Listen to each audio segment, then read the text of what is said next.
Hello friends, आज मैं एक प्रमेय समझाने जा रही हूँ।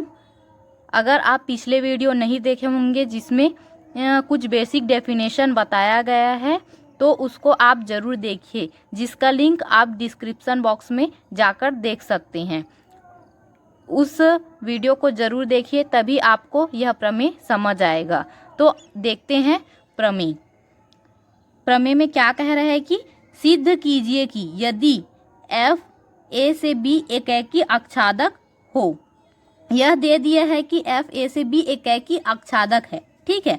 तो हमें सिद्ध क्या करना है, f इनवर्स b से a भी एकेकी आच्छादक होगा। ये हमें f इनवर्स b से a भी एकेकी आच्छादक होगा, ये हमें सिद्ध करना है।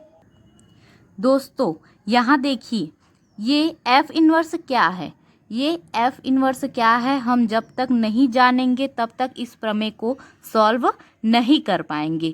तो ये इस f इनवर्स क्या है इसको जानना जरूरी है, ठीक है।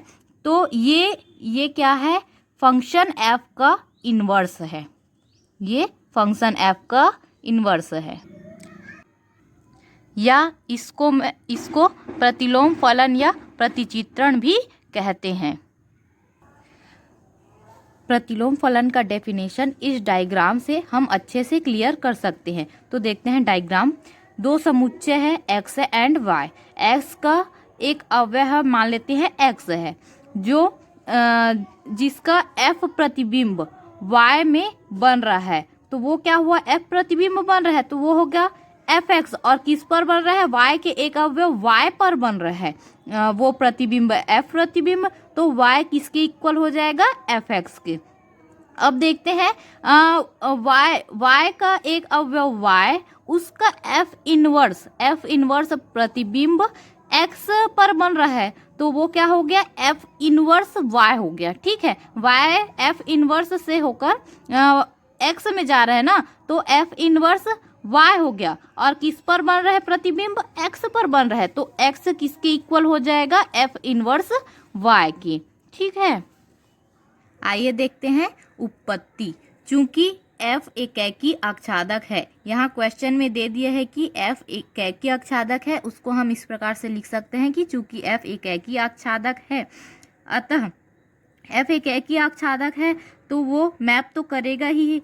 मान लेते हैं a में कोई अवयव x है, वो उसका f प्रतिबिंब किस में बन रहा है, b में बन रहा है, कोई अवयव y पे बन रहा है, ठीक है। तो वो y किसके इक्वल हो जाएगा, fx के, ठीक है। तो हम लिख सकते हैं y इक्वल fx। और इम्प्लाइज दैट, इसको हम इस प्रकार से भी लिख सकते हैं, f को इधर ले गए तो क्या हो गया, f इनवर्स y इक्वल हो जाएगा x की। और यहाँ हम लिख देते हैं x बिलोंग करेगा a में, x किस में बिलोंग कर रहा है, a में, तो x बिलोंग करेगा a में, और y किस में बिलोंग कर रहा है, b में। यहाँ देखिए y किस में बिलोंग कर रहा है, b में, ठीक है। हम मान के चलते हैं यहाँ x a में लेके चले, y को b में लेके चले, उसी प्रकार हम और अवयव a में ले सकते हैं। हम उसी मान लेते हैं कि y1 इक्वल है fx1 की, मतलब यहाँ हम a के और अवयव मान सकते हैं, x1 है x2 है। उसी प्रकार b में हम अवयव मान सकते हैं, y1 है y2 है। तो उसको हम इसी प्रकार से हम और लिख सकते हैं, y1 इक्वल fx1 और y2 इक्वल fx2। और x1 x2 किस में बिलोंग करेगा, a में, और y1 y2 बिलोंग करेगा b में। तो इसको हम इस प्रकार से भी लिख सकते हैं, x1 इक्वल हो जाएगा f इनवर्स y1 के, और x2 इक्वल हो जाएगा f इनवर्स y2 के। हमें प्रूफ क्या करना है, f इनवर्स को एकेकी आच्छादक प्रूफ करना है। तो हम पहले f इनवर्स को एकेकी प्रूफ करेंगे, फिर हम f इनवर्स को आच्छादक प्रूफ करेंगे, तो हमारा f इनवर्स एकेकी आच्छादक प्रूफ हो जाएगा। तो देखते हैं अब f inverse y1 equal f inverse y2 हम लेके चलेंगे और लाएंगे क्या, y1 इक्वल y2 लेके आएंगे, तो हम लोग का एकेकी प्रूफ हो जाएगा। तो f inverse y1 equal f inverse y2 हम लेके चले, और f इनवर्स y1 किसके इक्वल है, x1 के, और f इनवर्स y2 किसके इक्वल है, x2 के। तो इधर हम लिख दिए this implies x1 equal x2 को, x2 इम्प्लाइज दैट यहाँ हाँ एफ लिए, दोनों तरफ एफ लिए, यहाँ साइड में लिख दिए कि एफ एक फलन है, इसलिए हम दोनों साइड एफ ले लिए। ठीक है, तो fx1 इक्वल हो जाएगा fx2 के। तो यहाँ देखिए fx1, यहाँ देखिए fx1 किसके इक्वल है, y1 के, और fx2 किसके इक्वल है, y2 के। तो fx की जगह y1 लिखिए और fx2 की जगह y2 लिखिए। इम्प्लाइज दैट y1 इक्वल हो जाएगा y2 के। तो f inverse y1 equal f inverse y2 implies that y1 equal y2। तो ये सेटिस्फाई करा रहा है किसको, f इनवर्स के एकाकी प्रतिचित्रण को सेटिस्फाई करा रहा है। ठीक है, इसलिए प्रतिचित्रण f इनवर्स एकाकी है। अब एकाकी प्रूफ हो गया, अब हम आच्छादक f इनवर्स को आच्छादक प्रूफ करेंगे।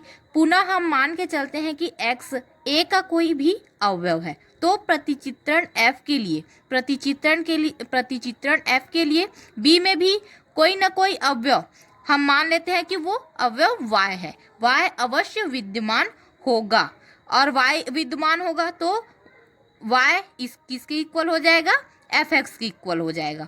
और हम इसको इस प्रकार से भी लिख सकते हैं, किंतु f इनवर्स y इक्वल हो जाएगा x के, और x किस में बिलोंग कर रहा है, a में, तो for all x belongs to a। इसको हम इस प्रकार से भी लिख सकते हैं, इसलिए f inverse y such that y belongs to b।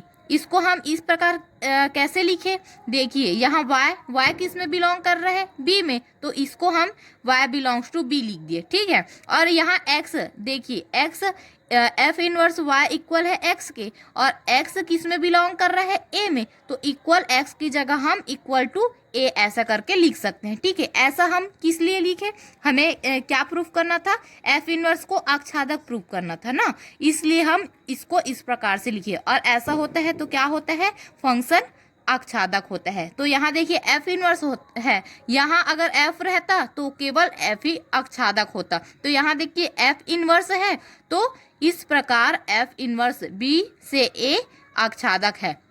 हमारा 1 भी प्रूफ हो गया और ऑन 2 भी प्रूफ हो गया, अतः f इनवर्स एकाकी आच्छादक है। ठीक है, आज के लिए बस इतना ही। तो चैनल को लाइक, सब्सक्राइब और शेयर करना ना भूले। धन्यवाद।